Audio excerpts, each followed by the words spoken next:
Can you just explain what Meditation for Mortals is? What's the premise behind it? Yeah, totally. I mean, I'm not really one for self-help books either, but I think the way I think about it is when you deal with, being grumpy and being anxious and being a procrastinator as much as I felt like I was doing, you've got to figure something out. Yeah. So I really wanted to get into that question of, like, how can we actually make these changes instead of thinking about it, building up these wonderful systems in our minds and then not getting there. So the basic idea, I guess, is that, we spend so much of our lives feeling like we're about to get our lives sorted out, like in the future, once you've finally fixed your imposter syndrome or got your house decluttered or whatever. And so this is really about, what if you let go of that? What if you said there's always going to be too much to do? Yeah. You're never going to feel ready for anything.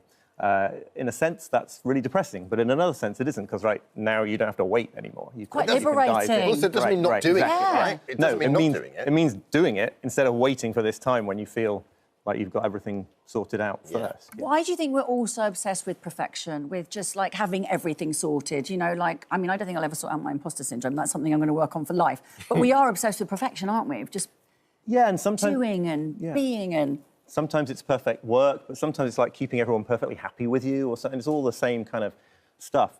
I think it's definitely like a deep human thing that goes back to the beginnings of time, but I also think it's something that these days we're really sort of pressured to do. It feels like you can't keep your head above water in, like, a basic way unless you reach a kind of impossibly high standard. And the problem with that is it just holds you back from doing anything.